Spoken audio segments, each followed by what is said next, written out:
Good morning to most, good afternoon to others, and good evening to our viewing audience across the pond. I am Jason Myles, your host, and welcome to another episode of This is Revolution Podcast. We do have to let you guys know this show is indeed pre-recorded, as our guest lives in New Zealand, and it was extremely difficult for us to nail down not just a date, but a time that made sense, being that all of us are on extremely different time zones. That being said, please continue to throw questions into the live chat, as either Toussaint or myself or both of us or Jordan will be moderating that chat and interacting with you guys, especially questions about this. I'm sure many of you will have a lot to say. And if you're not watching this show live, which you should do, definitely leave comments. I feel like this is the show that's going to have quite a few comments. Now, if you are new to the channel, please make sure to hit like. Don't forget to hit subscribe and the notification bell so you're alerted whenever we go live. We are constantly doing cross streams with other channels and adding new shows. Speaking of new shows, the Wank Guy Wednesday coup is in full effect. It is definitely happening. They're adding another show, or should I say revamping something that they have done before, nailing it down, a history show with Jean Bajlan and the one and only Angry Man, C. Derek Varn. That will be happening every other Wednesday. So just Wednesdays, just full of white guys, for the most part. Now, with all that out of the way, let me bring in the faceless voice of reason, M. Toussaint. Hello, hello. How are you this fine? It's we were recording this on a Sunday morning. It's also Mother's Day. Happy Mother's Day to all the mothers out there. As we record this, is Mother's Day. I would just like to say a huge shout out to Gladys, Pam, April, Jessica, Arlene, Carmen. Who else is a mom that needs a shout out? Linda, J. Whose moms else do we need a shout out?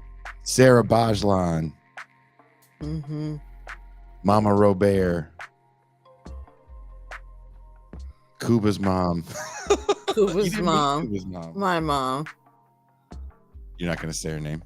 She's just mom. No, she's just mom. She's also 34 years old. Shit. Is she one of those women that lost her identity once she started spitting out kids? No, she held on firmly to her identity and several others. These children are an accessory. I throw them in my bag. Oh yeah, KK, shout out to KK. I mean, there's so many. I'm trying to think of all the moms. I woke up early, of course, doing the show. I tried to wake up a few hours before so I don't look super like I just woke up. And we had a mistake the other day. Was it just yesterday or 2 days ago? Oh, it feels like forever ago. It feels like forever ago. So I haven't slept much this entire weekend. So I'm hoping that it doesn't show. I just want to say also happy Mother's Day to the petty dads out there.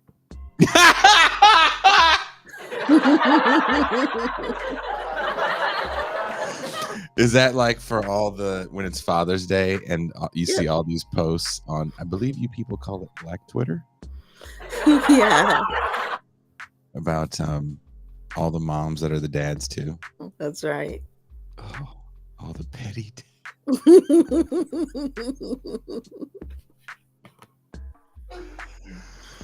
Let's see how many dads respond to that in the comments in the chat. And then Father's Day is just next month, right? It is. Let's see how many comments we get for Father's Day. That'll be rather interesting. Petty parents. Oh, No one shouts them out. Hope I said all the moms in our immediate circle of people. Oh, Mama Bajlan, because we all know Jean's mom. Oh, she's so cute. Her little boots. Who else's mom did we forget? Yeah, Cuba's mom. Shout out to Mama Varn. Stefan's family. Quinn's mom. Quinn Turner's mom. I think we covered all the moms. Moms are covered. Mom. Before we start again, I just want to say thank you to the patron community, all the subscribers on YouTube, and the audio podcast version of this show. You people are the biscuit wheels in the proverbial gravy train. It is TIR. Now, those watching and listening that would like access to things like the Champagne Room, which has a call-in segment, be here for the live studio audience for the Mau Mau Hour, and also join us for movie night, which is upcoming.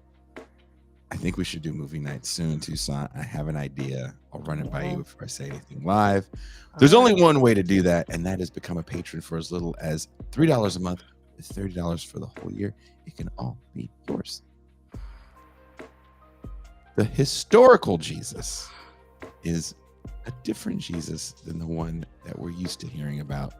Water into wine, walking on water, feeding everybody at the cookout.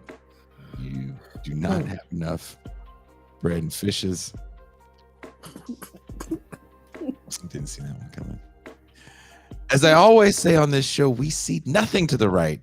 And when I saw a self-proclaimed communist from New Zealand talking about the historical Jesus from a Marxist perspective on Zero Books, you know I had to have Robert Myles on TIR. Here's an excerpt from the book. Class conflict is much misunderstood in scholarly discussions of Christian origins generally and reconstructions of the life of Jesus specifically. Typically, class and class conflict are overlooked or dismissed as anachronistic. In one sense, there is good reason for this because when class and class conflict are acknowledged, they are usually associated with, or in the service of, a romanticized reconstruction of Jesus as someone who had, quote, woke views on gender and even sexuality, was a Gandhi-like pacifist, a Che Guevara-style revolutionary, or established a system of village communes in the countryside. We would also add that the current penchant in scholarship for emphasizing, quote, status rather than class, and the preference for looking at the performance of identities in different social settings is likewise romanticized and more a reflection of current North American-led interest in individualism and identity politics than a serious account of class as a structural factor that drives historical change. This is not to say any of these positions are without merit. Clearly, people do perform class-related identity differently in different social settings, and clearly, the early followers of Jesus did dream of a new and better world. However, to challenge the anachronisms of these readings, we employ Marxist notions of class as a way of understanding how people react, consciously or not, to the contradictions inherent within the mode of production of their day. Robert Myles is a senior lecturer in New Testament and director of research at Wollaston Theological College, University of Divinity. Robert's research focuses on two main themes: social and economic conflict during the historical formation of the early Jesus movement, and ideological and political readings and receptions of the Bible. Please welcome, coming all the way live from New Zealand, we share the same last name. How crazy is that? Dr. Robert Myles.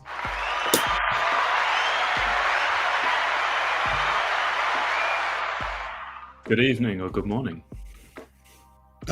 When I saw your name, I was scrolling through Instagram, and we used to actually do this show on Zero Books many moons ago, it feels like, before you were even on here, Tucson. I don't even think you were moderating for us. It was that long ago. And Doug Lane was running Zero at the time, and that's who had brought us on.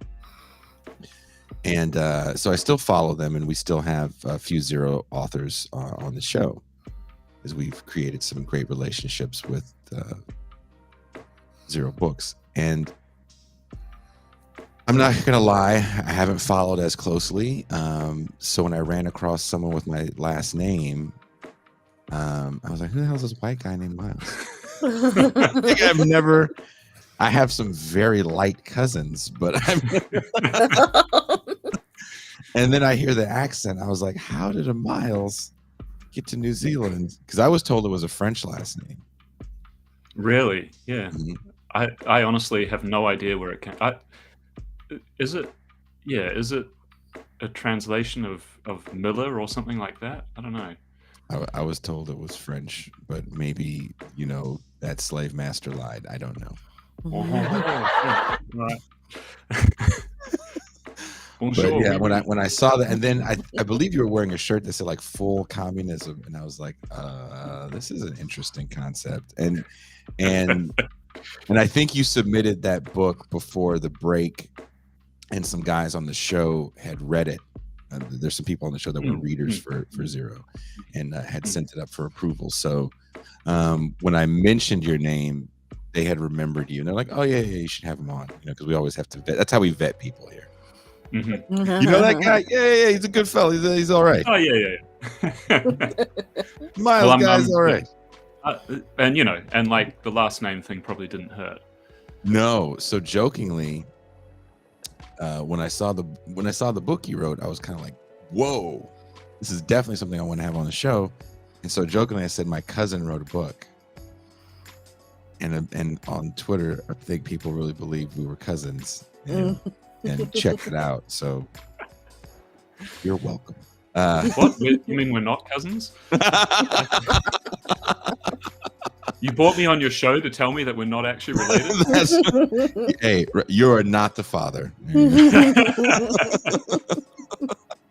Now you can jump up and down like a Maury Povich episode. I do have to ask, first and foremost, did you grow up in a religious household? No. Really? And I should clarify for you one thing.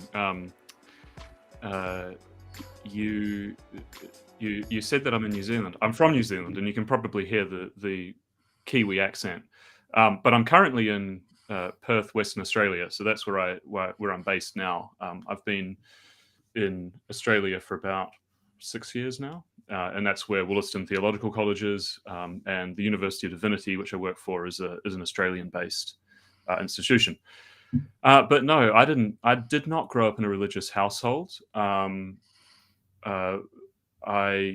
when I went to university to study things, I got very interested in ideas. I got very interested in political ideas of meaning. So I was studying philosophy, and I took a one-off kind of elective class in New Testament and absolutely fell in love with that subject. And so I ended up pursuing that through to PhD level, and then somehow turning it into a career. So I am now what they call a New Testament scholar. So this comes from a purely, you're interested in more so the class relations of the time than you are, connecting with this spiritually. I think, yeah, I mean, I think the perspective that I take within my academic work is a historical one. I'm very much interested in looking at the kind of the earliest ideas, how they were intersecting with other social, political, cultural, and religious currents of the time. But I do that for, or at least within the discipline of New Testament studies, we do that as a kind of historical exercise, or sometimes it's also done as a perhaps an ideological exercise, looking at how the Bible might be used or mobilized within contemporary struggles as well. I think you alluded to that as one of my interests when you introduced me as well. So as I'm reading the book, you said it in gentrifying Galilee, which is a very contemporary term, and I, in my head as I'm reading it, it almost felt like a skit from some comedy thing of people walking around talking about getting pushed out by the Romans. Yeah. Jacking up prices, pushing everybody out. But in the historical take in your book, you take, of course, the magic out of Jesus, and you also take Don't you mean we put the magic back in? You think? Come on, don't be so cynical. Well, and when you do, I know what you mean. But so historical Jesus research typically, it's a product of the Enlightenment, of the European Enlightenment, and so it's been going on for kind of 200 years. And when the discussion first got going in European scholarly circles, it was kind of a way of claiming Jesus away from the church. And at the time, say in Germany, the church and the state were intricately interconnected in interesting ways. And so this whole project of historical Jesus research was very much this Enlightenment product of wait a minute, let's look at this guy historically using these new kind of scientific tools that we're using to analyze the world, and so on and so forth. Over 200 years, the project has developed and kind of weaved and waned through various phases. And interestingly, the more radical edge of it has sort of always been there. Not necessarily within the mainstream of the discipline, but there's always been this kind of, Marxists who were interested in Jesus, or at least the origins of early Christianity. This goes right back to Engels, actually, who wrote about it. Tucson, did you want to add something? Ask something? Engels wrote about it? Engels wrote about, the apocalyptic ideology of the Book of Revelation as a kind of form of social protest. So he beat you to it. No. All the great ideas have already been done, right? You also, early in the book, you try to take away this idea of Jesus as a socialist, which I maybe I'm just seeing it a little bit more. Over the last maybe 4 or 5 years, I'm seeing more and more people talk about Jesus as a socialist. Why do you say Jesus is not a socialist? I don't think we say that Jesus is not a socialist, but I think that label is itself, it could be unhelpful, because it obviously is this label that comes from or has associations from like a capitalist society. Within a more modern kind of political understanding. So there may be things that Jesus shares in common with socialist ideas and ideals. I think there probably are a lot of things that are shared in common. But, as a kind of rigorous historical take, we wouldn't say that Jesus was or wasn't necessarily a socialist. Yeah. He wasn't not a socialist. Yeah, that's the way to put it, I think. Right? And can you talk a little bit about why you say Galilee? I think these are kind of important factors, because for me, the book kind of just hit right away with I think just more on that socialism aspect. I think that actually, like, a Marxist reading of Jesus means it doesn't mean making Jesus a socialist. You could do a Marxist reading of any figure in history or any period through history. You could do a Marxist reading of Hitler, for example, and it wouldn't make Hitler a communist, right? Rather, what it means is putting that figure within the social and material conditions of their time and place, and looking at that figure in terms of the contradictions of the time and the place. So I think we see Jesus and the early Jesus movement as caught up in a lot of the struggles that were going on within first century Galilee, which I suppose we can talk about in a moment, more specifically about what some of that looked like. But what kind of comes across to us when we do this, as I say, a kind of more rigorous historical take on it, is a figure that probably looks quite weird to us. The politics of the left and the right, as we understand them today, did not exist in the first century. So whatever the politics of Jesus or the early Jesus movement were like, it's probably going to look quite strange to us. It's going to be a mix of more radical revolutionary aspects combined with, say, more traditional ideas about, say, gender, or perhaps other cultural institutions like slavery and so on, which for the within Roman society was not hugely problematic and was widespread and so on and so forth. So what we get is a deeply contradictory figure. We don't get someone who's always going to be progressive as we would like him to be progressive in our own time and place. Is it because he was pro-slavery? I was just kidding. There are parables that Jesus tells which are pro-slavery. So they just assume that slavery is the reality. It talks about God, or these parables talk about God as the kind of slave master, and the disobedient slaves get sent to Gehenna, right? Mm-hmm. So, and it's not problematized within the parable or within the gospel, because that was just the reality. Slavery was normal. There may have been ideas about, treat your slaves well, but the idea of abolishing slavery was not really on the radar. Well, I have a question. I think for a lot of people, the idea of being a socialist meant being a good person, which to some extent, you smile at that.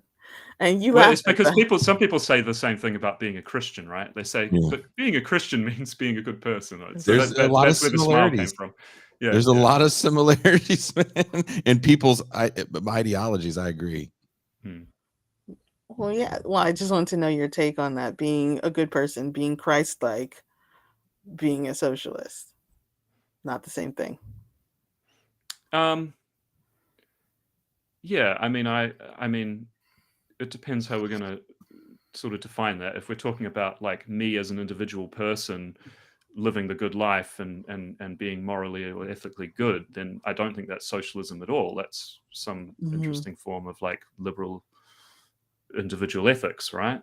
By socialism, we're usually talking about broader societal change for good, right? And progressing towards a more collectivist society in a way that works for more people rather than fewer. Interesting. And I think in that sense that the label, in that kind of vague, broad sense, the label probably would fit to the early Jesus movement. That they were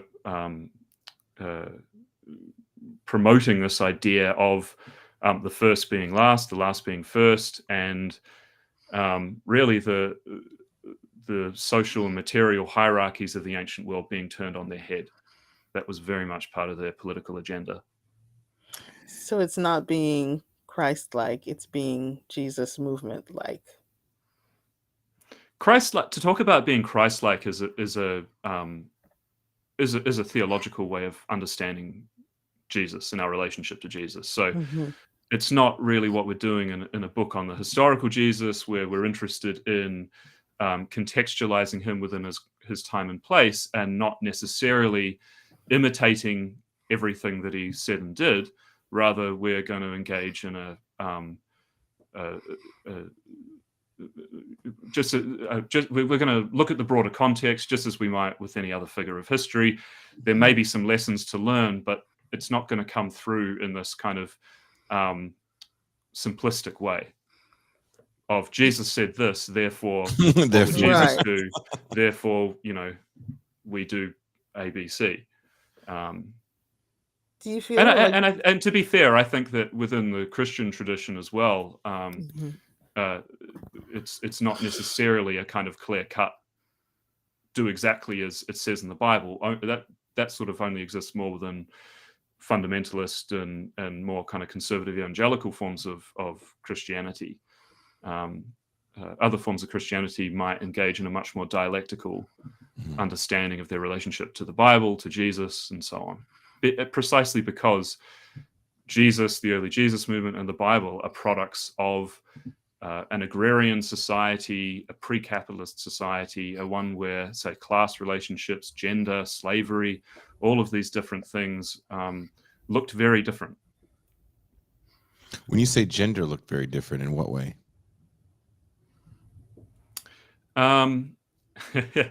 Gender, well, I mean, the similarity is that it was still a heavily patriarchal society. But the difference is that you hadn't had feminist movements for social change and equality and so on, and I think some progress towards gender equality. So when you say gender looks different, you just mean that society was just highly patriarchal, and the subordinate place was definitely women and children were almost looked at interchangeably. Yeah, but also I think, and we talk a bit about this in the book, Jesus, A Life in Class Conflict, that that the early Jesus movement themselves take on some of these ideas about gender as being very hierarchical, and particularly in terms of masculinity and how masculinity would have been understood within the ancient Roman world, and how that would graft on to ideas about class, power, politics, the rest of it. So within Roman society, and Jesus was, I should back up a moment and just say that Jesus and the early Jesus movement, they were they were Jews, but they were living under a society that was controlled by, whether directly or indirectly, Roman power. And this Roman Empire was the most expansive political entity that had ever existed to date, and it was heavily patriarchal. And Caesar Augustus, the Emperor of Rome, was widely portrayed as the manliest man, the man of the most virtue, and this was also understood in kind of violent ways. So he was a conqueror of nations, and we've got this really wonderful or gruesome, actually, image in the book of a statue of one of the emperors of Rome. It's the statue or relief with one of the emperors of Rome kind of subjugating and with his knee on and holding down a female figure. And the inscription underneath this image says, Emperor Claudius subjugating Britannia, the nation of Britannia. So this is the female personification of a nation which had been conquered by the Romans. And so they understood their own imperial ambitions within this gendered world. So, there were ways in which gender in the ancient world can be understood in ways similar today, but also ways that I think are quite contextually specific and I think help us actually to understand as well some of those intersections between gender and class, power, ethnicity, and so on and so forth. So that's why Jesus didn't have any females in his posse. That's what you're saying. He within the wider circle, he did. And one of my colleagues, Joan Taylor, two of my colleagues, Joan Taylor and Helen Bond, they recently wrote a book called Jesus's Female Disciples, where they uncover evidence of women in the movement, and we do talk a bit about this within the book. But our view is that the earliest Jesus movement was, in some ways, what we would consider progressive and inclusive, but in other ways hierarchical and patriarchal, reinscribing dominant ideas about masculinity and all of that. So really contradictory. And that is the heart of this kind of Marxist reading of history, that you get these contradictory forces coming together, and all these different planes being places of struggle. If only they could have worked that out for us. Let's pick a side, you guys. Because you do refer to Christianity as a reactionary and revolutionary force at the same time. Could you speak That's a right. little bit more about that?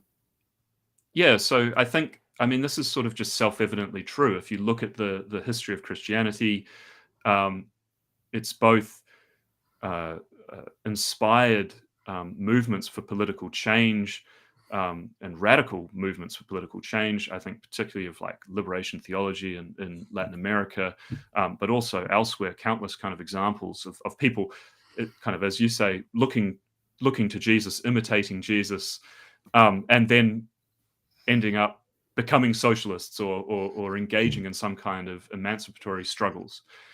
Mhm. But on the other hand, we have this reactionary legacy through Christianity as well. Christianity has become the religion of empire. It's become the religion of power. And both versions of Christianity exist simultaneously and can draw on the same traditions. They can draw on the same picture of Jesus, the same Bible. And our view is that that's because it goes right back to the deeply contradictory heart of the early Jesus movement and earliest Christianity. So these more liberative, emancipatory forces were, and idealistic and even utopian ideas were being held alongside and in tension with some of the more reactionary, say, imperialist ideals as well. So just to give some examples of that, the early Jesus movement, part of their kind of manifesto was to proclaim this coming kingdom of God, which within their apocalyptic worldview meant that at the end of time, which was going to happen soon, God was going to wipe away the kingdoms of this world and replace it with a new kingdom led by new kings and lords, such as Lord Jesus, the King of Kings. And one thing that is worth pointing out with regards to this as well is that the word that gets translated as kingdom in Greek, it's basileia. And that's the same word that was used to refer to the Roman Empire in Greek. So we sometimes lose that political meaning. I think that word kingdom of God has become kind of spiritualized and maybe domesticated within some Christian traditions, but within others, I mean, it was part of the language of empire that allowed the Roman Empire several centuries later, after the early Jesus movement, to become a Christian empire.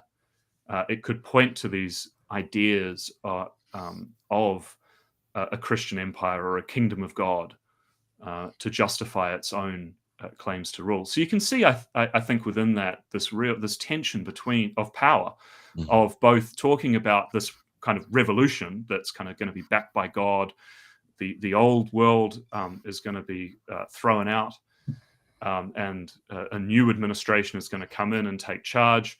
But that new administration is still modeled on the old empire. It's still it still has its own hierarchy, which replaces the old one. It's interesting that basically Jesus suffers from capitalist realism. That he we call it no joke. I don't know if you got this far in the book, but we call it agrarian realism.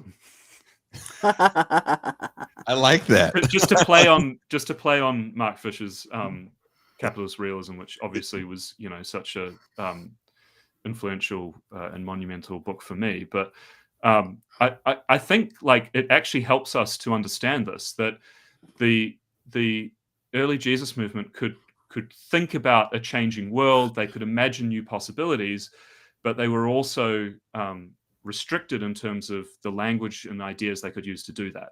So they modeled this new society based on their pre-existing knowledge of agrarian societies, and agrarian societies are always going to be ruled by kings. They're going to include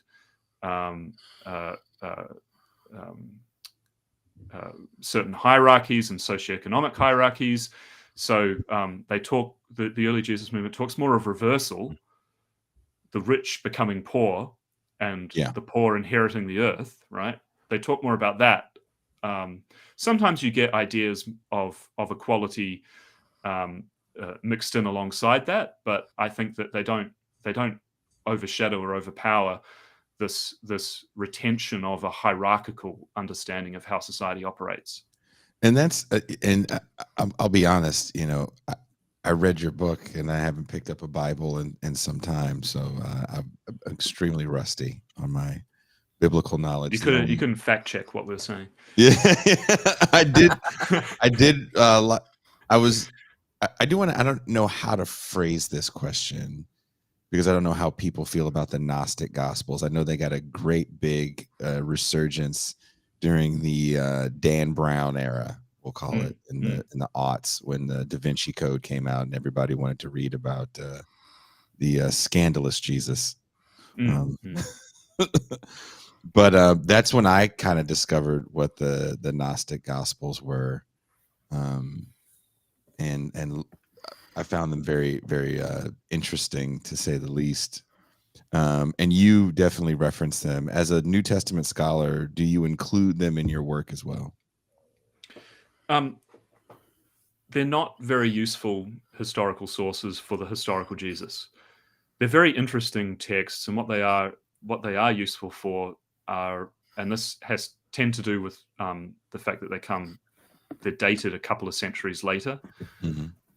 So they're late sources, and they tend to be interesting and useful in terms of reconstructing different Christian groups around that time. So what did different Christian groups in the mid or late 2nd or 3rd centuries believe about Jesus? Before Christianity becomes a more monolithic idea. I think one of the interesting things that may be related to that, though, is, and this is just sort of consensus within New Testament studies, that earliest Christianity was incredibly diverse. So within the 1st century, there's no kind of one way of understanding who Jesus is or what he was about. Rather, we see quite a bit of argument going on back and forth, particularly within like all the letters of Paul, very different ways of understanding what to do in the wake of Jesus's death and how the movement should continue and kind of what's going to happen from here on out. And one of the big changes, I think, one of the biggest changes is the fact that this promised revolution of the coming kingdom of God to wipe away the old hierarchy and replace it with Jesus. I think the early Jesus movement, following Jesus's death, were expecting this to happen like imminently, very soon, like immediately. And even by the time Paul is writing his letters in the 50s, it's already late. Some of the communities are like, what's going on? Is this going to happen or not? Is Jesus going to come back, and like, is the world going to change? The end times going to happen or what? And so then, as time goes on through the 1st century and into the 2nd, it becomes more evident that Jesus isn't coming back anytime soon, and you start to get different understandings or different ideas emerging or different themes emerging that become more prominent, that I think allow this religion or this movement to continue to become kind of institutionalized. So you start getting towards the end of the 1st century into the early 2nd, like a church hierarchy of bishops and elders, and you get ideas developing about doctrine and creeds, which scriptures might be considered, which writings might be considered canonical that sort of thing. In the earliest time that we're focused on, it's almost like everything was up for grabs, right? They Yeah. didn't realize that they were starting a religion that was going to endure for 2,000 years. They were this revolutionary kind of social and religious movement caught up in the struggles of their time and place. And they were talking about world-ending kind of, or threatening world-ending events. And those, what they promised initially didn't come to pass. Well, are they just trying to replace the, inverted quotes, repressive power of the Roman Empire with their Benevolent, empire, or their repressive vision empire. of empire that might be a little nicer? I think that's a really good way of putting it. Yeah. Yep. So I mean, there is certainly a sense in which, and this comes through really strongly in the Gospels and our earliest material. There's a sense that the early Jesus movement don't like landlords or kings or lords or slave masters that are unjust, that are overly exploitative, that don't act with the kind of the integrity of the Jewish law as they understood it at the time. And so this new empire of God, is going to be led as what we call, to use another anachronistic Marxist term, a dictatorship of God, or a dictatorship of the peasantry. So it's going to be ruled by and of the peasantry who had been exploited up until this point. And you talk about Jesus hanging out with, the stories I grew up hearing definitely are Jesus was a friend to the poor. You talk about Jesus hanging out with some rich and powerful people, actually. Jesus being, at all the cool parties is what you're saying. I think it's interesting. Yeah, we talk about Jesus as having a mission to the rich. And normally you hear this idea that, Jesus had a mission to the poor, and he came to save kind of poor sinners or something like that. And we think that kind of a mission to the poor wouldn't go far enough. It wouldn't actually bring about the kind of change that was needed. I kind of see that as a sort of a liberal idea of grounded in perhaps helping the less fortunate or something like this. Yeah. But the mission to the rich was very much about their kind of their organizing, their early organizing. And part of our argument for this, it's quite an interesting one. It's to do with the translation of the word sinners. So we all know the sayings about Jesus came to save sinners. In fact, it's came to call sinners to repentance so that they may be saved, and so on.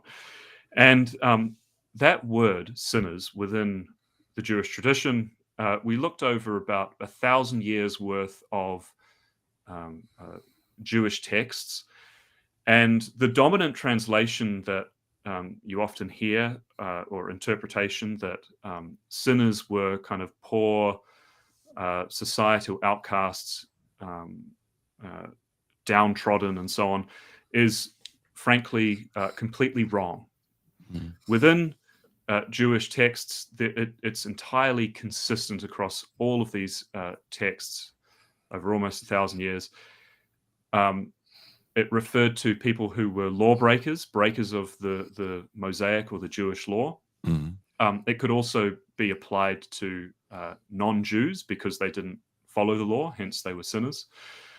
But whenever the socioeconomic status of a sinner is mentioned within any of these texts, it is always consistently with reference to rich, exploitative people who are unjustly oppressing the poor. So when the Gospels talk about Jesus as coming to call the sinners to repentance, what we think it means is that he was coming to call the exploitative rich sinners to give up their wealth, preferably to the movement. And they were able to connect with some of these wealthy individuals in Galilee and Judea through the likes of tax collectors who would have had some of these networks. So we know that at least one of Jesus's disciples was a tax collector. And of course, there's the famous saying about Jesus dining with tax collectors and sinners, and it being scandalous, people finding this very scandalous. And it's scandalous precisely because he's of this movement of and for the poor, and yet he's having these dinners with the exploitative rich. But of course, he's doing that in order to get them to give up their wealth or face kind of terrible consequences at this coming judgment at the end time. And so basically, Jesus is fundraising, is what you're saying. Yep. Wonder how those dinners went. He's just a master fundraiser, is what you're getting at. Yep. Yep. I mean, it helps. If they were going to be successful, it would. That's the only way they're going to actually help propel the movement. Most of the poor in Galilee and Judea, and when I say poor, that's a tricky word. Again, it's one of these words that's tricky to apply in this agrarian context. By our standards, pretty much everyone in that society would have been poor. The divide between the rich and the poor was massive.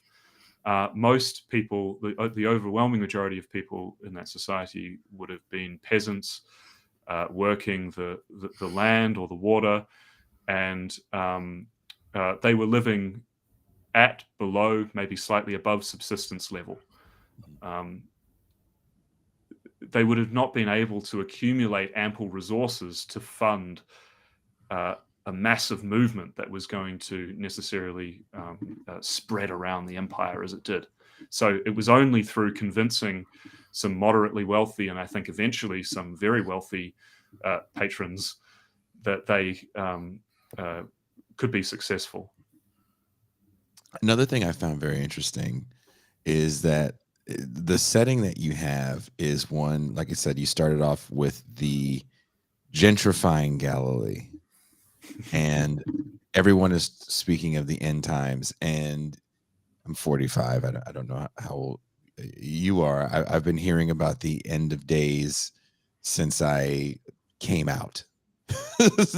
There's always something that is akin to biblical disaster. Definitely in the late 80s, there was almost a biblical disaster run on movies for a while.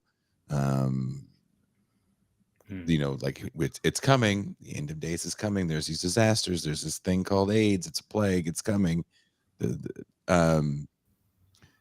So I find it interesting that, and also economic hard times have a lot to do with how we look at the end of days. You know, we're definitely not talking about it as much in the 90s, early 2000s, as the housing bubble is causing a lot of wealth to trickle up.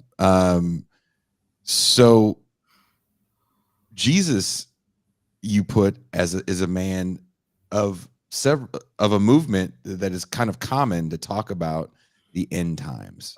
Can you tell us a little bit about why you speak of the gentrifying Galilee, and how it kind of plays into people? It's easy to adopt this idea that the end times are near. The economic. I think that's right. I think there's two parts to this question, so my answer is going to be a little long-winded.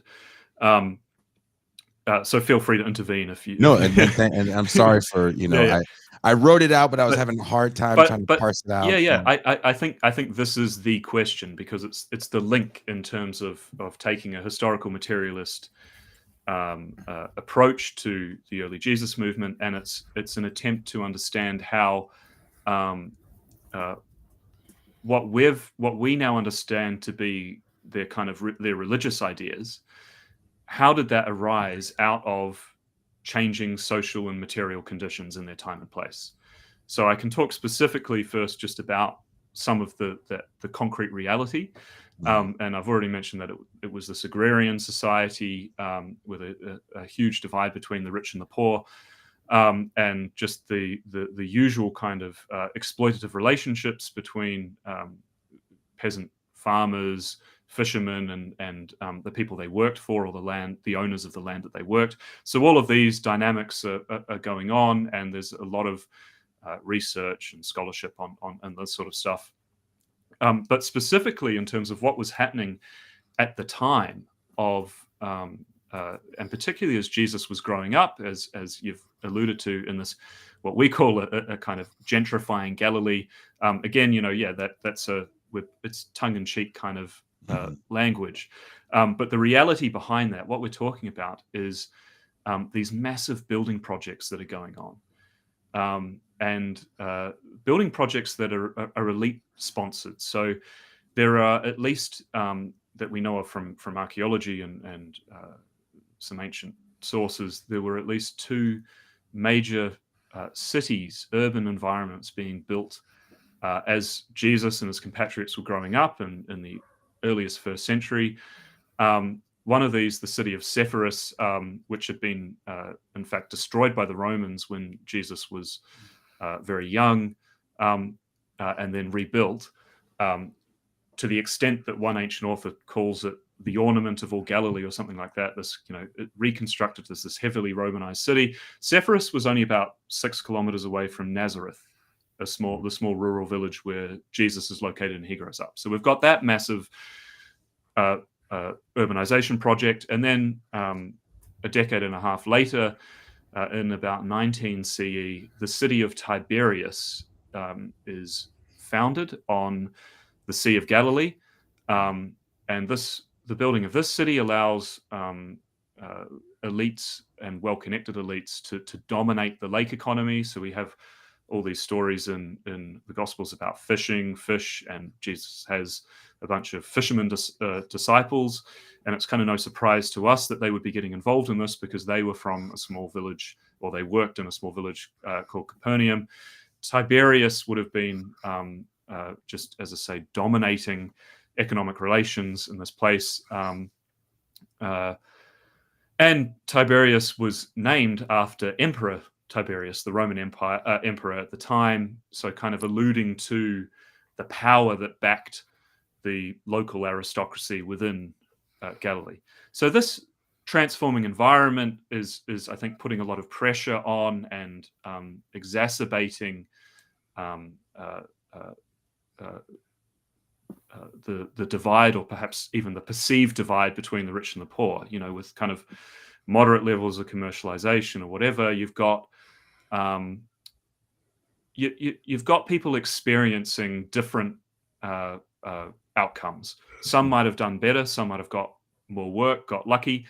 Perhaps most, or at least some, would have been displaced. In fact, one ancient author, Josephus, he talks about the people who were caught up, the poor people who were caught up in these upheavals as Tiberias was being built. You had to clear people from the land to make way for the changes. With the building of aqueducts and so on, the cities were able to dominate water resources. So all sorts of material and social changes going on in the area. So this is a context that's ripe for people to be both perhaps dissatisfied, or some kind of social discontent to erupt. And so that's the first part of your question, I think, which is really about that, the material aspect. What was going on? What was this gentrifying Galilee? So how does that then translate into this end time stuff?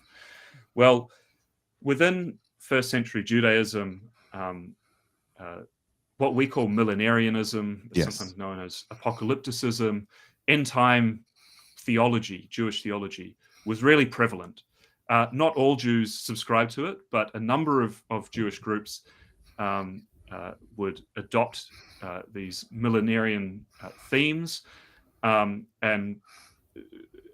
we've got this attested in a whole bunch of different texts, but also descriptions of other popular social and religious movements, which could understand their world and their environment in terms of an impending cataclysmic divine intervention that's going to really upturn everything and ultimately make things right. Normally, within early Judaism, millenarianism would refer to this idea of impending destruction, radical transformation of the current age into, say, a golden age or an age to come, what the early Jesus movement calls the kingdom of God, where Israel would be, the nation of Israel would be returned to this place of ongoing preeminence among the nations. Rome would be pushed aside. And this transition could, from an evil age to an age to come, would often involve supernatural intervention, miracles, divinely appointed human agents, prophetic figures claiming access to divine revelation along the way. So this is just widely attested within that time and place. And this was, I suppose, a cultural framework or a religious cultural framework for interpreting, whether consciously or not, as we put it in the book, underlying social and material antagonisms. Did you want to ask anything, Toussaint? I just think, well, Jason and I were talking about the book and the ways in which it's relatable to us today. And two ways we isolated. One is, you mentioned many times in the book that Jesus and the Jesus movement is just one of many. Mm-hmm.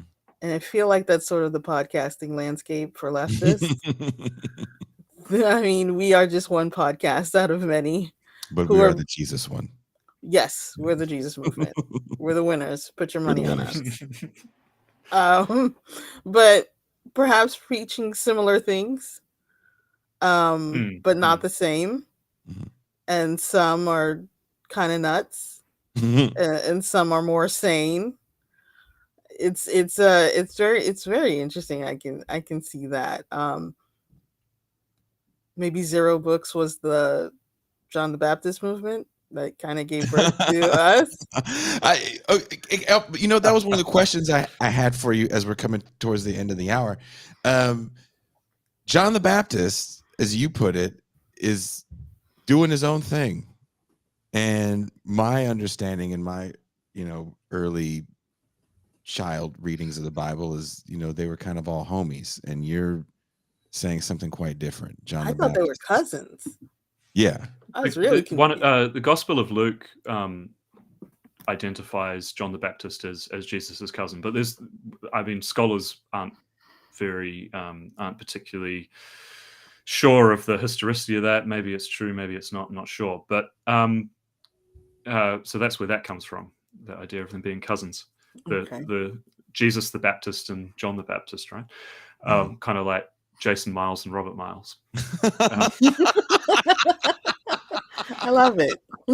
But no, I mean, it's quite, I think there may have been some overlap between the movements, and we go into this, but John the Baptist, it seems, the Baptist movement, and we know this,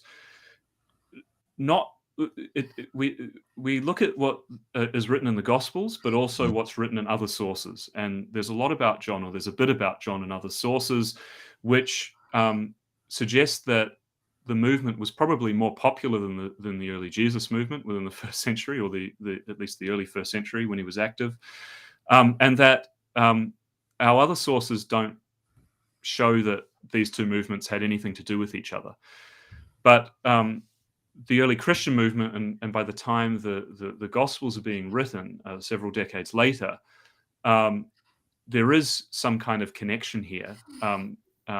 Perhaps I think we call the title of that chapter where we talk about John the Baptist ideological training with John the Baptist, or something like this. So there may have been some kind of mentoring relationship, or maybe the movement started as part of the John the Baptist movement, and then there was this offshoot movement. We can't be sure. If we look at contemporary social movements, kind of as you're saying, like you guys, your podcast started under this Zero Books umbrella and then becomes its own thing. And like this is just how movements or different entities can emerge. There's not always neat lines around them. By the time of the writing of the Gospels are very intent on showing this line of continuity between the John the Baptist movement. So John the Baptist is pointing the way, making the path straight for Jesus, the Messiah. And we don't see that as a particularly early tradition. We think that idea of pointing the way specifically to Jesus as the Messiah comes later. It's an idea that the early Jesus movement develops, and then it gets included in the Gospels later. So how does he get folded in? Is it just to make the through line because maybe this movement is so large, and instead of having competing stories, narratives, you just fold him into the grand narrative of the coming of the Lord Jesus? We make the argument in the book that John probably was pointing the way to an apocalyptic figure who would be coming at the end time. Mm-hmm. So the Jesus movement is saying, well, yeah, this is the guy. This is the guy that he was pointing to, right? So having him in the story is important for them because they're claiming that he pointed to Jesus. Mm-hmm. And presumably he was a popular enough and influential enough figure that, and probably very long dead, because he got his head chopped off, that by the time of the writing of the Gospels, they could point back and say, oh, you remember when John was talking about the one who is to come at the day of judgment and so on. That was Jesus. That was Jesus. And the people hearing this are like, well, I've heard of John the Baptist, and I do remember him talking about that. Oh, really? Oh, wow. Yes. Okay. So we think that's probably the most likely historical or plausible historical explanation for that. It's fascinating. That is fascinating because it just kind of made me look at the whole John the Baptist thing so much differently. Yeah, you cleared my sinuses a few times. A few times. It's pretty cool. Pretty cool. Is there a particular moment in the book that people tend to say, well, that really blew my mind? I think the thing that is coming through, and I think that this is it taps into what you were saying before, actually, about the way in which the Jesus movement connected to other social movements, both of the time and place, but also, through history, even today, we can kind of understand this, that, and this is the history from below this approach that we're taking. So historical Jesus research, like a lot of history, has often adopted the great man view of history, that history can be kind of boiled down to the exploits of singular great individuals. They're usually men, which is why it's the great man view of history. Mm-hmm. They were charismatic, super, they were geniuses, entrepreneurs, whatever it was, and they single-handedly changed history all by themselves. I think for a number of reasons, not least being stuck in modern capitalism, which loves to view history in this way, historical Jesus studies has often adopted this perspective. I mean, it's almost always adopted this perspective. So it's all about how was Jesus different? How was he unique? How was he a great genius? Or how did he single-handedly start Christianity? And we think that that's the wrong question to be asking, because we don't deny that Jesus wasn't a great man or that great men don't exist, but we point out that great men are but the products of the social and material conditions of their time and place, both before and during their lifetimes, and their own individual genius or ideas or what they were able to accomplish would not have been possible without those social conditions that came before and during their time. So we want to look instead at those, and doing that means looking at how other similar social and religious movements responded to similar social and economic conditions. And it's a kind of a bit of a leveling of Jesus. So we see Jesus not as this singular great man of history, but rather as a religious organizer within this wider Jesus movement, a broader mass movement responding to the social and material upheavals in Galilee and Judea. So that's really the key, I think, that people are responding quite positively to. Is the story of the mythical Jesus a ruling class creation? And if so, is connecting this to a more historically accurate take on Jesus, can it help bring more conservative Christians out of their right-wing malaise? It's a good question. As an academic, I don't know if I could. I want to give a really straightforward answer, but it's more complicated than that. It's more complicated than that. Yeah, let's get you out of. I think. I mean, well, no, because I think that the mythic, what you've called the mythic Jesus, or what I'd probably call the Christ of faith, or something like that. Mhm. I think that Jesus as well can be both a figure for the left and the right. You know, that mythic figure is also a contradictory figure of revolution and reaction, and has inspired both. So, you know, if you can find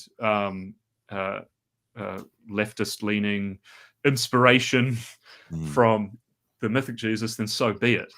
But with that said, I think that looking at the historical Jesus through a historical materialist lens, well, you know, you're sure as hell going to find not necessarily a Jesus of the left, but a way of understanding how social movements have emerged through history, how they've looked in different social and cultural contexts, and you can draw inspiration from that. Absolutely certain of that. So you believe that we can use this historical context for a budding left movement, because it also feels like this. It draws into it. I mean, it's not. I don't think it's the key at all to it, but it's part of the work that we need to do in terms of the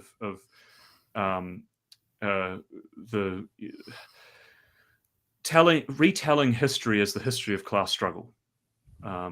So if all hitherto existing society and history is this history of class struggle, then what does that look like in different class context? Different cultural and social contexts, different historical contexts, and how can we learn lessons from that, whether for good or for bad? And I guess that kind of goes into the last question that the producer of the show wrote, that I thought was so good. Who is this book for? Besides Who is the me. book for? I think we wrote it with two audiences in mind. There's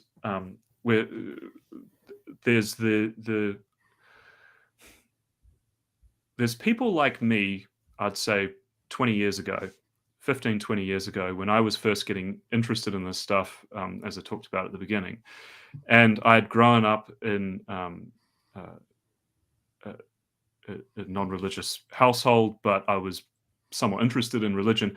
And around that time, you know, you might remember that, like, Richard Dawkins' God Delusion, all that kind of stuff was getting pretty big. And I don't rate that new atheist stuff. I think it's simplistic. I think that it actually tends to meld quite nicely with a kind of neoconservative politics as well. So I'm a little bit suspicious of it. So I think one of the audiences is those who are interested in religion or Jesus. Maybe they've got a religious background, maybe they don't, but how to talk about this person in an intelligent way, in a sophisticated way, and in a sophisticated leftist way. So we're not romanticizing Jesus as a figure of the left. I think I've hopefully made that kind of quite clear. But we are trying to unpack and understand this figure within this broader history of class struggles. So that's one audience, and I mean the other audience are those who are interested in history more generally. Those who are interested in early Christianity or Christianity. Those who are interested in Jesus, if people are Christians, I think that they would hopefully get a lot out of the book. They would probably be as equally challenged as they would be encouraged, and it will hopefully get them to really wrestle with and think through a lot of their ideas, both theologically and politically. Do you have anything to say as we get ready to close out, Toussaint? I could talk to you forever. You must be so much fun to take to movies and to I watch ruin them all. documentaries I ruin with. movies. I kind of want them ruined, man. I kind of do. It's like Documentaries. because like pretty much every Hollywood movie is just based on this monomyth, which is like this Christian, there's a savior figure. And the number of times that the central figure dies or appears to die towards the end of the movie, and then they come back, and I ruin movies. I'm like, that's like when Jesus did this, or when he ruins the Star Wars movies. He ruins the Star Wars movies. Oh. When Wars ruins the Star Wars movies. Oh man! Oh wow! Not a Star Wars fan, dude. Django Fett is from your hood. He's gonna come get. We do a Tiki. I'm gonna say his name so wrong, but Temuera Morrison. Mm-hmm. Temuera Morrison. Yeah, was Django Fett. Yeah, from your hood. Mm-hmm. Did you guys go to school together? Yeah. Good answer. We're actually cousins. Everyone from New Zealand knows each other. We're cousins. Yeah.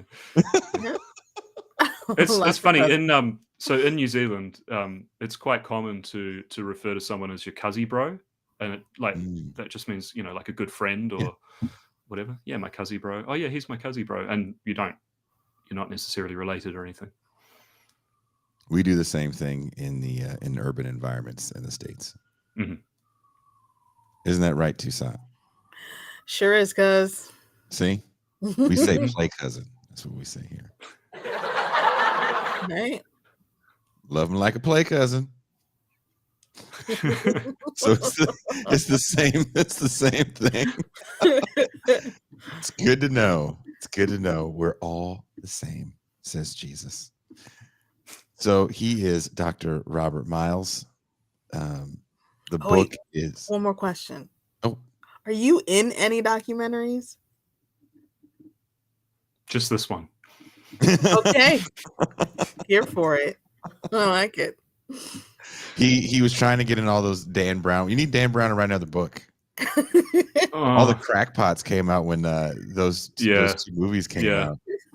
Actually, I think I'm not. My co-author James Crossley, the other guy who wrote this book with me, he's in a couple of documentaries. Oh, cool! That came out during that time, during the. I'm not sure if there's any Dan Brown ones, but I know he's in a couple of, the ones that like he's a talking head where they interview the sober academic. Yeah. Some kind of Easter documentary or whatever. I'll never forget that time because I felt that's when the History Channel didn't go. Yeah. They were on their way to going full on the Nazi network, and you would always see some long-haired academic talking about Jesus and his children and all this other stuff. Yeah. And aliens. It's usually Jesus and aliens together. Yes. Jesus, his illegitimate children, and aliens. Mm-hmm. Mm-hmm. Jesus smoking Newports. Jeez. Menthol smoking ass.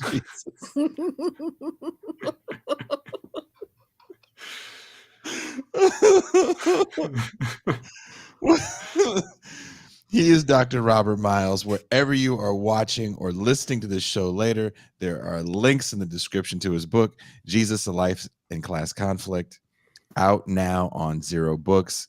Please check it out. Any questions you guys have, any comments you guys have, please leave them in the comment section. Toussaint will reply to everybody. Okay.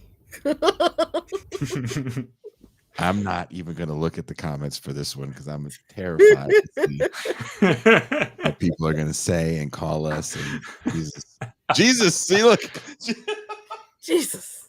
Jesus Christ. Well, thank you, and Thank you so much. are Out.